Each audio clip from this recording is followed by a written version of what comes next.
नमस्कार साथियों, आपका बहुत बहुत स्वागत है। आज की एक अहम प्रेस वार्ता में इसको संबोधित करने के लिए हमारे बीच राष्ट्रीय प्रवक्ता डॉक्टर सुधांशु त्रिवेदी जी मौजूद हैं। उनके साथ हमारे प्रदेश अध्यक्ष दिल्ली प्रदेश श्री वीरेंद्र सचदेवा जी मौजूद हैं। अब मैं निवेदन करूंगा आदरणीय सुधांशु त्रिवेदी जी से कि आप सबको संबोधित करें। सुधांशु जी।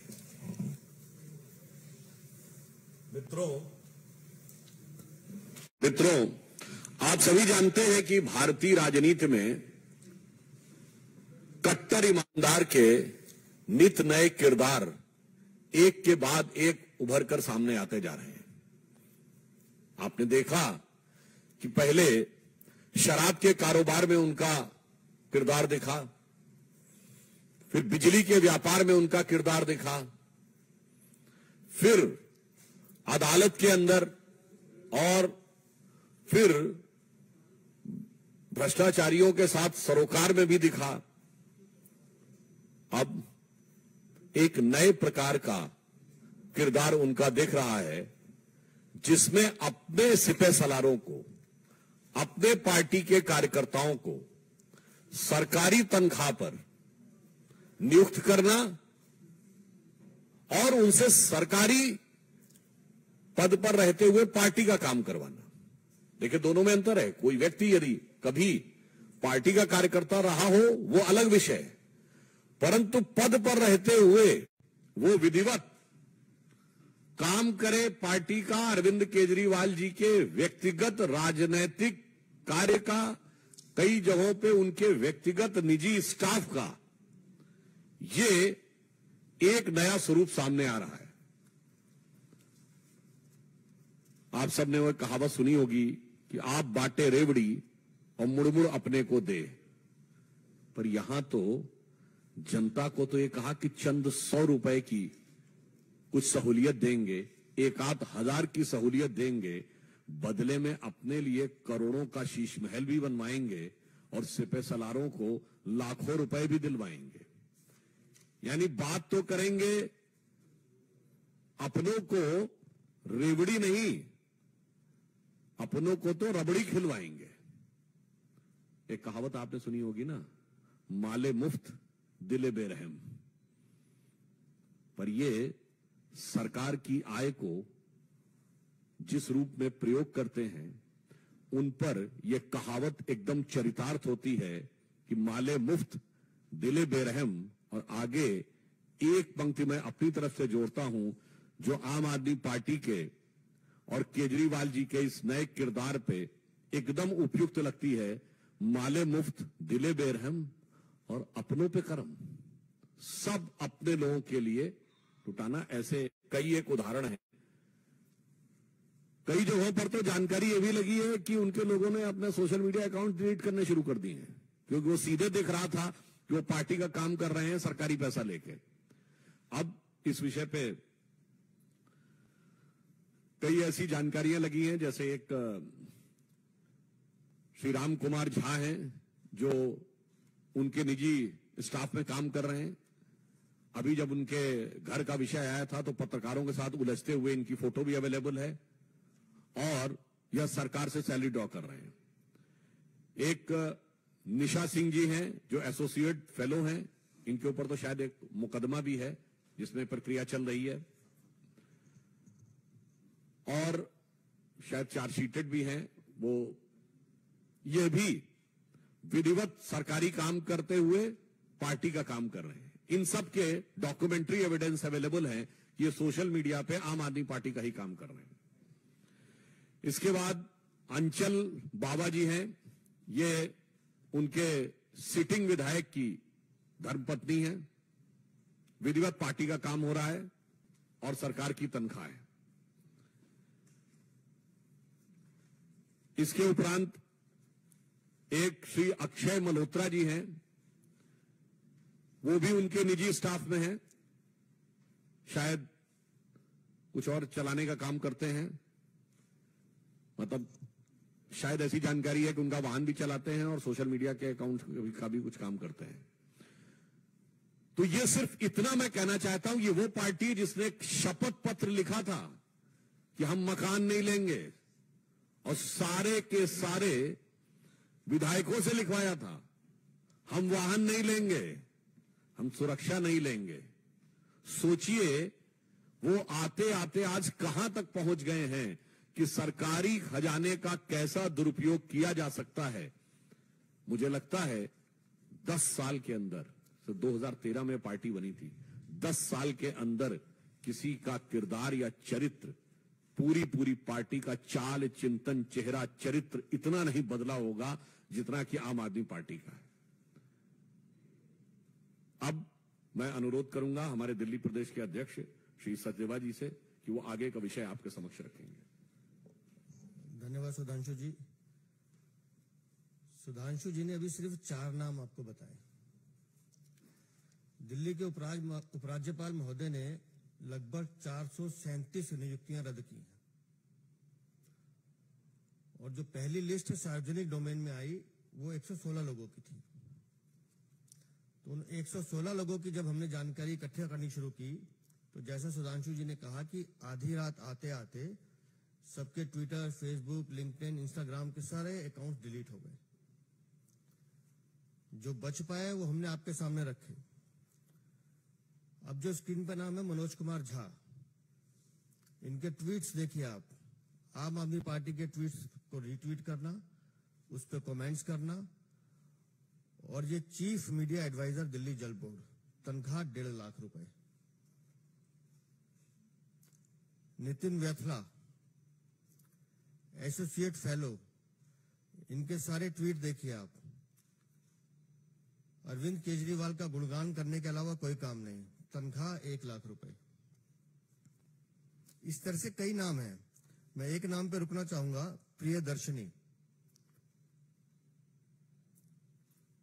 तनख्वाह 1,25,000 रुपए।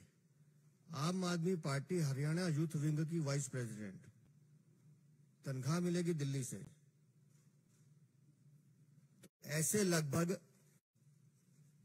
शालिनी यादव, इनके बारे में तो बिजनेस वर्ल्ड ने लिखा, ये राजनीति को बदलने के लिए आई थी, आम आदमी पार्टी ज्वाइन की, सुबह से शाम एक ही काम, अरविंद केजरीवाल, तनख्वाह 1 लाख रुपए। ऐसे लगभग ये 42-45 नाम हमने आपके सामने रखे हैं। काम सबका एक ही है, ये सब आम आदमी पार्टी से जुड़े या इनके नेताओं के सिपह सालार हैं, जिनको एक ही काम दिया गया कि कैसे दिल्ली में आपने आम आदमी पार्टी का सोशल मीडिया, आम आदमी पार्टी का काम कैसे बढ़ाना है। सरकारी पैसे से तनख्वाह लेना और किसी पॉलिटिकल पार्टी का काम करना या व्यक्ति का काम करना, ये गैर संवैधानिक है। हम अरविंद केजरीवाल से एक ही सवाल पूछ रहे हैं कि आपने इन 437 लोगों के लिए कोई संवैधानिक अप्रूवल ली थी क्या, इनको नौकरी लगाने से पहले? दिल्ली सरकार में एक भी नौकरी बिना एप्रोप्रिएट अथॉरिटी की परमिशन के बिना लग नहीं सकती। और जैसा भी सुधांशु जी ने कहा कि अपने लोगों को ऑब्लाइज करना, उनकी जेब भरना, और मैं बड़ी जिम्मेदारी से कह रहा हूं, उनकी जेब भरते समय अपनी जेब का भी ध्यान रखना, ये आम आदमी पार्टी का कल्चर है। इनके किसी भी विभाग को आप हाथ लगा लीजिए, उसमें आपको भ्रष्टाचार मिलेगा ही। किसी भी दीवार को खटखटाएंगे, उसमें भ्रष्टाचार रेत की तरह झड़ेगा। आज दिल्ली का युवा पूछ रहा है अरविंद केजरीवाल से कि ये मेरे हिस्से की नौकरी थी जो आपने अपने चमचों को दी। अरविंद केजरीवाल जवाब दें। और ये तो सिर्फ 437 हैं। मैं माननीय उपराज्यपाल से निवेदन करता हूं कि 116 के अलावा बाकी नाम भी सार्वजनिक किए जाए, पब्लिक डोमेन में डाले जाए और इस पूरे प्रकरण की जांच कराई जाए कि किसके इशारे पर, किसके कहने पर इन लोगों की अपॉइंटमेंट इलीगल तरीके से की गई, और जो भी इसके लिए दोषी है उनके खिलाफ कार्रवाई की जाए। ये हमारी मांग है। एक इसमें और भी स्पष्ट कर दूं, पद पे नियुक्ति, जैसा सचदेवा जी ने कहा, एक प्रक्रिया होती है। सक्षम अधिकारी से आपको अनुमोदन लेना पड़ता है, पद सृजित होता है, फिर उसका वित्तीय प्रावधान होता है कि उसकी सैलरी फाइनेंस के किस हेड से आएगी, उसका अप्रूवल हुआ कि नहीं, सैंक्शन पोस्ट थी कि नहीं। ये अगर नहीं हुआ तो ये नैतिक के साथ साथ बहुत बड़ा एक कानूनी यानी मॉरल के साथ साथ ये एक बहुत बड़ा टेक्निकल इशू भी है। ये 3 मैं बिल आपको दिखा रहा हूं। ये 1 महीने की तनख्वाह है, सरकारी कागज है। 107 लोगों के नाम है, कितनी तनख्वाह मिली, कितना टीडीएस कटा। 107 लोगों की जो तनख्वाह गई वो गई 80,70,000 रुपए। ये 1 महीने का है। ये दूसरा है 21 लोगों का, इनकी गई 21,90,000 रुपए। ये तीसरा है, ये 9 लोगों का बिल है, इनकी तनख्वाह गई 5,58,000 रुपए। ये पर मंथ का हिसाब है। अब कितने साल से ये दिल्ली की जनता का पैसा लूट रहे हैं, अरविंद केजरीवाल जवाब दें। जी,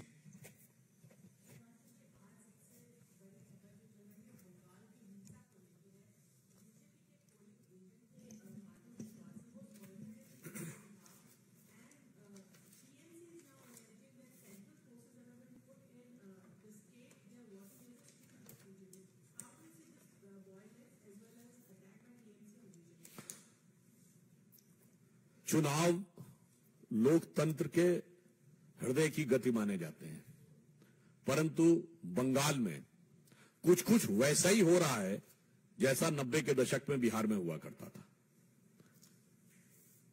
लोकतंत्र के इस पर्व को रक्त रंजित करने के जितने कृत्य बंगाल की सरकार ने किए हैं, वो एक के बाद एक संवैधानिक उपकरणों से एक्सपोज होते जा रहे हैं।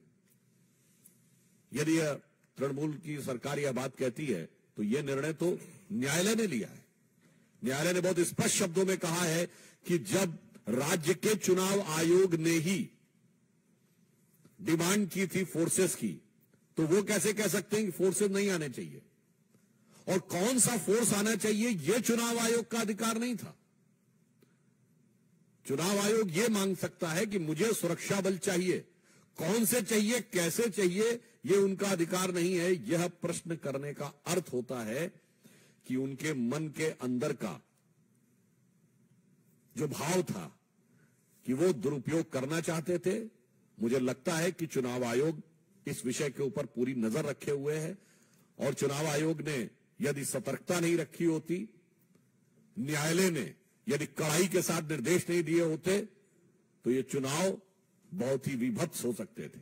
परंतु हमारे कार्यकर्ताओं की जिस प्रकार से हत्या, प्रताड़ना हो रही है, इसके उपरांत भी जिस दृढ़ता के साथ वो लड़ रहे हैं, वो लोकतंत्र के प्रति भारतीय जनता पार्टी की निष्ठा का प्रमाण है। और जो कुछ पश्चिम बंगाल की सरकार कर रही है, वो लोकतंत्र को किस प्रकार से सत्ता का दुरुपयोग ही नहीं, सीधे हिंसा के द्वारा प्रभावित करना। क्योंकि पिछले चुनाव में एक बहुत बड़ा हिस्सा था जिन्होंने वोट, मतलब सिंगल नॉमिनेशन हो गया था, अनअपोज्ड। मगर उससे ज्यादा बड़ी बात यह है कि इसमें किसी को भी न लोकतंत्र की समस्या नजर आ रही है, न लोकतंत्र में हत्या नजर आ रही है। क्योंकि ये सब वो लोग हैं जिनको किसी भी प्रकार के कृत्य में बस भारतीय जनता पार्टी और मोदी जी के विरोध का सुंदर संगीत नजर आता है। चाहे व्यक्ति कार्यकर्ताओं की हत्या हो जाए, चाहे लोकतंत्र रक्त रंजित हो जाए।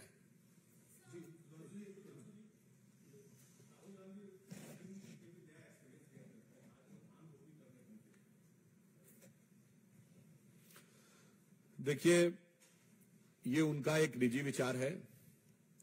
वो जो भी कार्य करने के लिए पहुंचे, आपको पता है कि राहुल गांधी जी निवर्तमान सांसद कांग्रेस वालों के लिए बहुत सम्माननीय है, अभिनंदनीय है। यद्यपि न्यायालय की दृष्टि में वो निंदनीय है, आज राजनीतिक दृष्टि से वो दयनीय स्थिति में आ गए हैं। परंतु मैं एक बात पूछना चाहता हूं, यदि उनके मन में किसानों के प्रति वास्तविकता में इतनी हमदर्दी है, तो जिस राज्य से वो सांसद थे वहां पर उन्होंने वो कानून क्यों नहीं लागू करवाए हैं? यानी जिसको आप तथाकथित काला कानून कहते थे, वो तो केरल में लागू है, वहां क्यों नहीं प्रश्न उठाते हैं? यह दर्शाता है कि किसानों के हित के लिए वास्तविकता में आपके मन में क्या है। और वैसे भी अनेक मौकों के ऊपर आपने देखा होगा, उन्होंने कई प्रकार के अच्छे भाव भंगिमाएं दी हैं। अभी आपने देखा था वो यात्रा की समाप्ति के ऊपर कश्मीर में बर्फ खेलते हुए, फिर उन्होंने उसके बाद कहा कि यहां पे कानून व्यवस्था समाप्त है। आपको याद हो, संसद के अंदर भी प्रधानमंत्री जी के गले पड़ने के बाद उन्होंने अपनी एक जो कुछ इशारा किया था, तो मुझे लगता है कि राहुल गांधी जी के जो भी आचरण है, इसमें हकीकत कम और फसाना अधिक नजर आता है। नीरज जी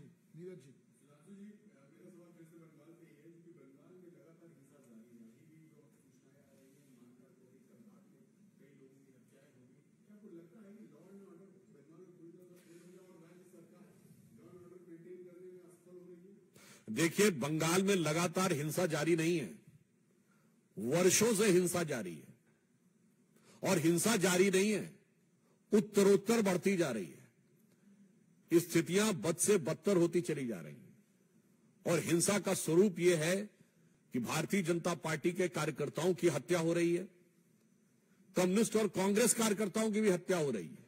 और इतना ही नहीं, आप सोचिए कि बंगाल को उस मुकाम पे ले जाके पहुंचा दिया है कि तृणमूल कांग्रेस के गुट आपस में एक दूसरे के विरुद्ध हिंसात्मक कार्रवाइयां कर रहे हैं, वो एक दूसरे की हत्या करवाने में लगे हुए हैं।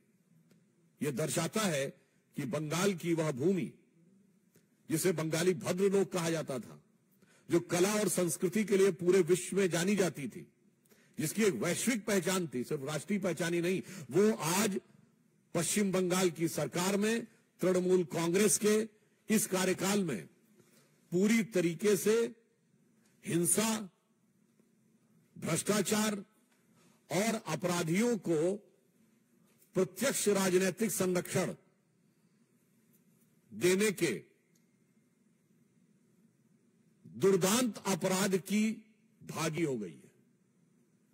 अपराधियों को जिस प्रकार से सत्ता का संरक्षण देकर उनसे हिंसा करवाई जा रही है, ये अपने आप में भारत की राजनीति का बहुत दुखद उदाहरण है। इसीलिए मैंने कहा, दुर्दांत अपराध की भागी हो रही है पश्चिम बंगाल की सरकार। और उससे ज्यादा दुख यह है कि ये उस प्रांत के हैं जहां से कला, संस्कृति, ज्ञान और विज्ञान का केंद्र भारत में रहता था, वो आज अपराध, खतरनाक तुष्टीकरण, राष्ट्र विरोधी गतिविधियों और लोकतंत्र के अंदर हिंसा का पूरे भारत में एक दुखद और दर्दनाक उदाहरण बन के उभरा है।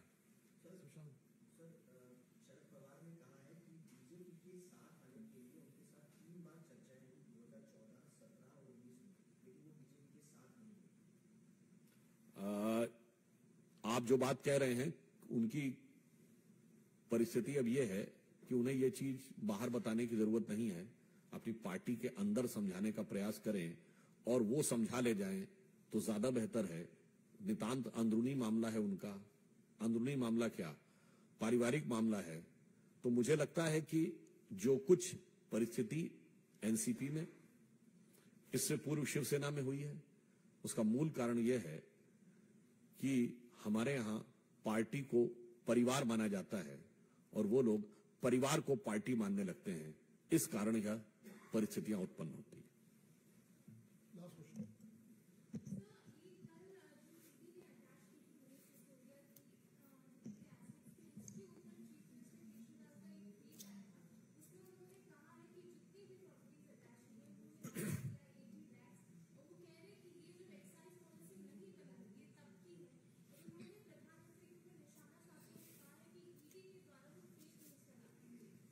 देखिए, फिर मैंने कहा कि एक और नया किरदार उनका उभर के सामने आया।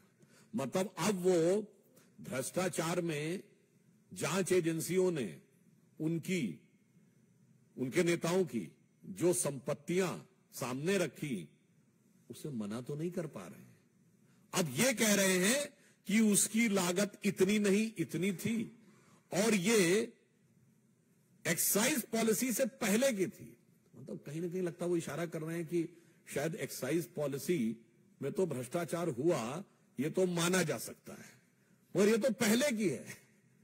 तो मैं मानता हूं कि ये प्रकारांतर से शराब नीति के ऊपर भ्रष्टाचार होने की उनकी स्वीकारोक्ति है। This is in a way indirectly his candid acceptance that there was a clear cut corruption in excise policy, because he is saying कि वो एक्साइज पॉलिसी से पहले की है। और पता नहीं अभी आगे और क्या क्या निकले कि एक्साइज पॉलिसी से पहले क्या था। अगर वो सही होते तो उन्हें कहना चाहिए था कि साहब ये तो प्रॉपर्टी हमारी है ही नहीं, या ये प्रॉपर्टी का स्रोत ये है। इसीलिए समस्या ये है कि अपने को कट्टर ईमानदार कहने वाले जांच एजेंसी से लेके कोर्ट में एक नहीं अनेक बार बेल रिजेक्ट हुई है। इसका राजनीति से क्या लेना देना है? ये तो प्योरली टेक्निकल इश्यू है, और शायद 6 या 7 बार वो कर चुके हैं प्रयास, और इसके बावजूद बेल रिजेक्ट हो रही है। अब इस प्रकार की बातें आके कहना कि प्रॉपर्टी की कीमत इतनी नहीं इतनी है, मुझे लगता है कि अब उनके पास अपना नैतिक बचाव करने की इतनी सी भी आधार नहीं बचा है। Last question.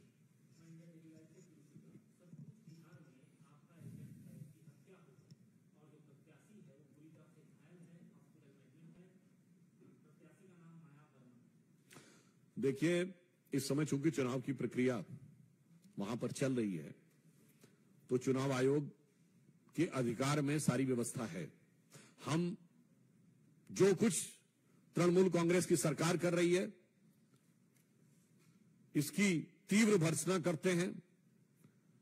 हमारे कार्यकर्ताओं की हत्या एक जघन्य अपराध है, और जो हम सीधा सीधा कहते हैं कि तृणमूल कांग्रेस की सरकार के संरक्षण में वहां के अपराधी तत्व या कार्य कर रहे हैं, और हम चुनाव आयोग से यह अनुरोध करते हैं कि वो इस घटनाक्रम को देखे और संविधान प्रदत्त